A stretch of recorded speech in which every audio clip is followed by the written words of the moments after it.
The Hallucinations of Cy Abrendo. How do you know that what you experience is real? Was the question I posed to my class that blustery Thursday morning in January. I teach psychology at the University of Maryland in College Park, Maryland, and that day we were beginning our unit on perception and cognition, one of my favorite units. I have been a college professor for 18 years now, and I absolutely love what I do. I enjoy engaging with and having productive discussions with inquisitive young minds about all matter of subjects. For example, when you're sitting in your dorm room or at your apartment and you hear a car drive by outside or hear people walking down the hallway and talking, how do you know those things actually happened if you didn't see them? I continued. That question alone spurred on a discussion that took up the bulk of the hour and 40 minutes that I had the class for. All sorts of interesting viewpoints were shared, but the one thing the class appeared to be in agreement on was that when you hear something familiar, even if you can't see it, you just tend to trust your senses and leave it at that. Simply put, you just don't tend to think too much about it if it doesn't concern you. As the class wound down, I ended the lecture by giving out one of my favorite homework assignments of the semester. I gave the class until the following Tuesday to complete the task of just sitting in their dorm room or apartment and for half an hour to just write down all the things they could hear, but not see. It was a simple assignment, yes, but it often yielded some interesting results, and this semester would prove to be no different. 5 days later, at the beginning of class, I collected the papers from the majority of the 250 students in the lecture hall, with plans of going over them over the ensuing weekend and getting them back to the students the following Tuesday. So, that following Saturday evening, I sat down at my kitchen table and began looking through them. There was your standard fare of entries about cars outside, planes flying overhead, as well as overheard, sometimes pretty humorous, conversations. And given that I gave the class the weekend to complete the assignment, I also got entries that detailed the typical sounds of a weekend around a major college campus. This usually entailed the sounds of partying, particularly loud music, rowdy drunk people, and the occasional fight, that sort of thing. All was going as expected until I came across one paper in particular that gave me pause. It had only one word written on it: wailing. That was strange, I thought, and it certainly raised some alarm. I looked to the top of the page to find out which of my students had done this assignment, and read the name, Cy Abrendo. Given that the semester had only recently started and that I had a fairly large class, I was admittedly not too familiar with my students, but suffice it to say, I had some questions for whoever it was that turned in that paper. The following Tuesday rolled around, and I began the class by giving everyone their assignments back. I gave pretty much everyone a 4.0 just for adequately completing the assignment. I usually handed back assignments in alphabetical order, so I figured it wouldn't be too long before I got to see who this student was that turned in this cryptically answered prompt. So, after I called for Melissa Abbott to come down and get her paper, I called out his name. "Cy Abrendo," I called aloud. I watched as he slowly got up from his seat in the back of the classroom and made his way down towards the front, where I was stationed. He had a noticeably quiet demeanor. He was a little bit taller than average, with an average build, pallid complexion, greasy, shoulder-length dark hair, and wearing a red hoodie over top what looked to be a band shirt. As I handed him back his paper, under my breath I asked him if he could stay after class for a bit to talk. He swiftly nodded his head and went back to his seat. Class that day then went off without a hitch. We discussed Carl Jung and his views on cognitive functions, and as always, many unique thoughts and perspectives were shared. Then, just like that, an hour and 40 minutes had passed, and I dismissed the class. Cy sauntered up towards my desk at the front of the room, and I asked him about his assignment.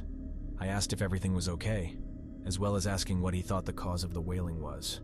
He just shrugged and said he didn't know. I followed that up by asking him where he lived. He responded by saying that he lived at Ellicott Hall. I then asked if someone was in distress, or if they could have possibly been hurt.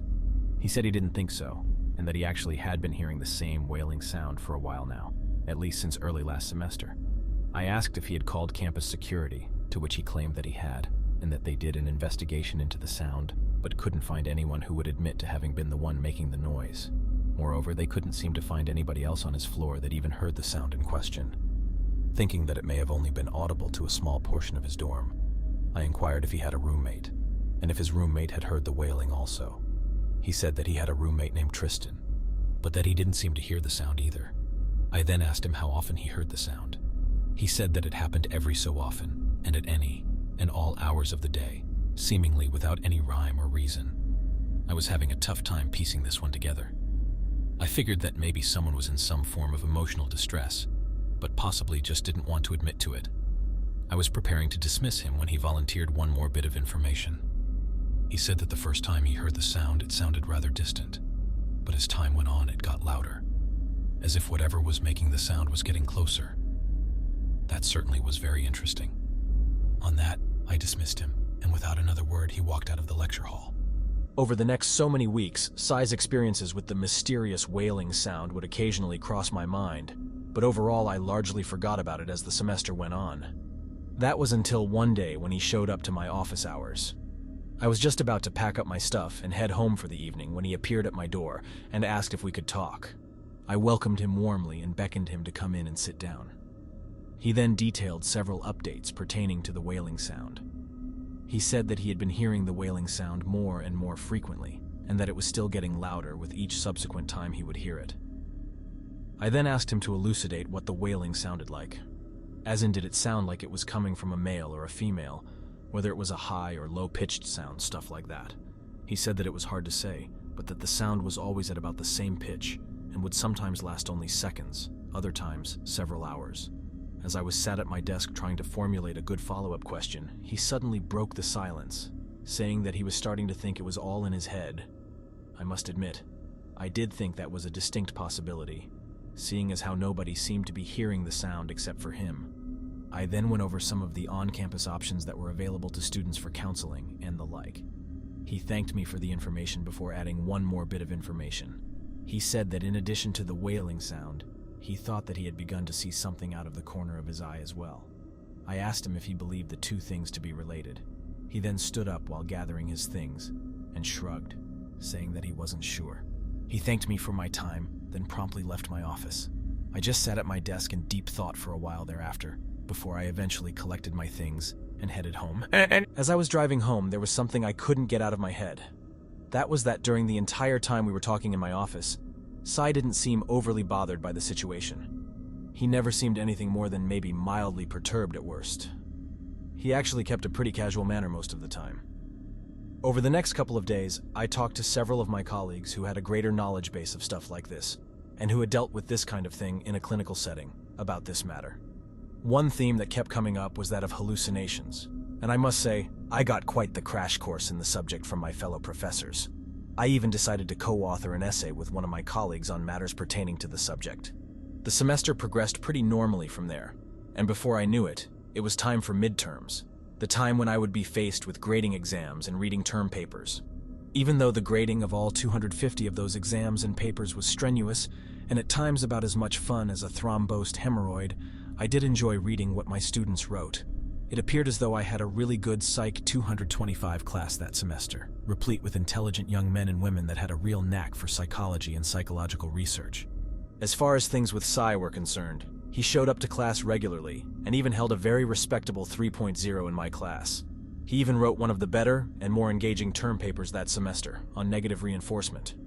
Although I must admit I did sometimes worry about what he was experiencing. I imagine something like that had the potential to greatly interfere with one's schoolwork. After midterms week, however, it was spring break, and I wouldn't see any of my students for at least a week, as they would all be either back home or on vacation. I can assure you, however, that as much as students loved spring break, us professors enjoyed it very much as well. It was a nice short mid-semester break that gave us all ample time to recharge our batteries to get ready for the home stretch of the semester. When class reconvened the following Tuesday after spring break, it was nice to see all my students again.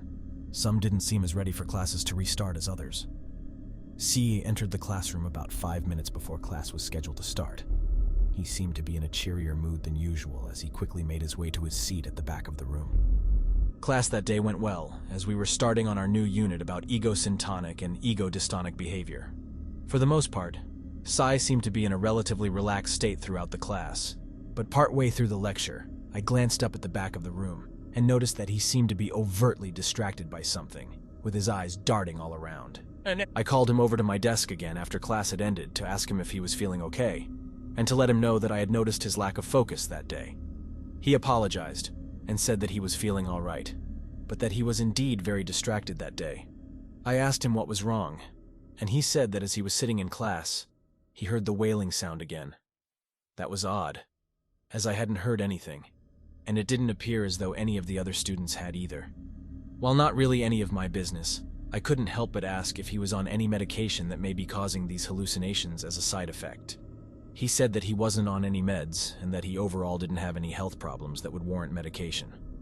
I then asked if he had done any illicit substances that could be causing this, like LSD or something like that. At first, he seemed hesitant to answer, but then I reassured him that it was okay to tell me and that I wasn't going to report him if he had. He then relaxed a bit and admitted to me that while he had sparingly experimented with those things before, he hadn't done any such drugs in several years, and that when he did, he never had hallucinations like that. I really didn't know what to make of this. It seemed like we were exhausting every single possibility we could, and in short order, I dismissed him and wished him a good day. He thanked me, wished me the same, and quickly left. As the calendar flipped from March to April and the semester began to wind down, I didn't find myself thinking too much about what all was going on with Cy, as I was largely preoccupied with teaching 2 in-person classes and 1 online class, as well as working with my colleague on our essay about auditory hallucination. However, I would be lying if I said it didn't occasionally pop into my head, forcing me to ruminate over just what exactly might be going on with my student. My next encounter with him came on a Friday evening. I was walking across campus to get to my car after having gotten something to eat, on campus. "Dr. Selden," I heard a voice call out from behind me. I turned to see who it was, only to see Cy walking towards me at a hurried pace. He didn't look as he normally did. He appeared to be rather disheveled. He was dressed in a gray pair of sweatpants and a gray stained hoodie with messy hair, and tired-looking, somewhat vacant eyes. I greeted him and asked him what he needed. He started in by saying something that I certainly wasn't expecting. He told me that he had seen it. When I asked what he meant, he said that he had seen the figure that he had been seeing out of the corner of his eye, this time close up, and that he believed it to be the source of the wailing sound he had been hearing. I asked him what had happened, and he told me that he was sitting in his dorm room writing a paper for his American history class when he heard the wailing again. This time, however, it was the loudest he had ever heard it, and sounded like it was so close that it almost seemed as though it could have been in the same room as him. Then he said, the wailing abruptly stopped, and was immediately followed by the sound of a faint knocking at his door. He slowly got up from his chair, walked over to the door, and looked out through the peephole. That's when he saw it. He described the entity as having a humanoid figure, with an overall emaciated appearance. I asked about any other notable features, to which he went on to describe that the creature, or whatever it was largely devoid of identifiable characteristics. He said that it had grayish skin, with splotches of white here and there, with one arm being noticeably longer than the other, no body hair to speak of, and a nearly blank face. I asked what he meant when he said that it had a nearly blank face. His answer to my query sounded downright horrific. He explained that the face only had half of a mouth near the middle of its head, up by where one's nose would usually be, and a weeping gash on its forehead.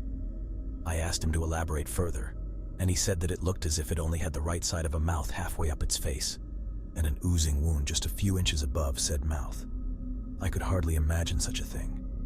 I asked him if he had any idea what it might have been, and in his somewhat flustered state he said that he had no idea, but that when he looked out the peephole again, just a few short seconds after the first time he had seen the entity, it was gone. He then opened his door to examine the area, but couldn't find any evidence of anyone or anything having ever been there. He then went around the floor asking if anybody was going around in a costume and trying to scare people or anything like that, but that no one had, or at least no one was fessing up to it. Feeling defeated, he went back to his room and didn't hear the wailing again that night. He later called campus police to report the incident, but was not taken seriously. The campus police believed that he was trying to prank them, so they instead issued him a stern warning about misusing the campus PD phone line and hung up on him. I asked him when this happened, to which he said it had all taken place just 2 days prior. I didn't really know what else to say, so I asked him if he in any way felt threatened or endangered by this thing. He said he didn't know how to feel, but that the creature certainly was menacing. Not long after that, the conversation came to an end, and we bid each other a good evening. Little did I know that would be the last time I would ever see Cy. Tuesday morning rolled around, and he wasn't in class. It was certainly out of character for him to miss class, but then Thursday came and went with no sign of him. Weeks would go by without so much as a word from him. Then, in early May, finals week came, and he wasn't there for that either. I don't know if he dropped my course, dropped out entirely, or what happened to him. All I can say is that I hope he's doing well, wherever he is.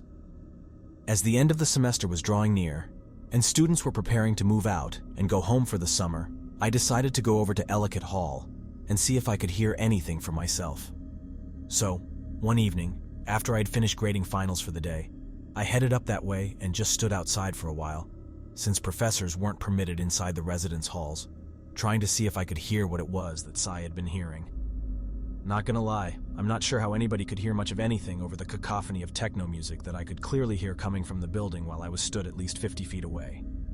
After about a half an hour or so, and not having heard anything that sounded like wailing, I gave up and went home. That was this past spring.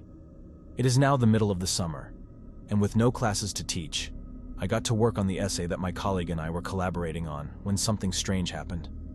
As I was sitting at my kitchen table, working on my laptop, I could have sworn that I heard the faint sound of wailing off in the distance.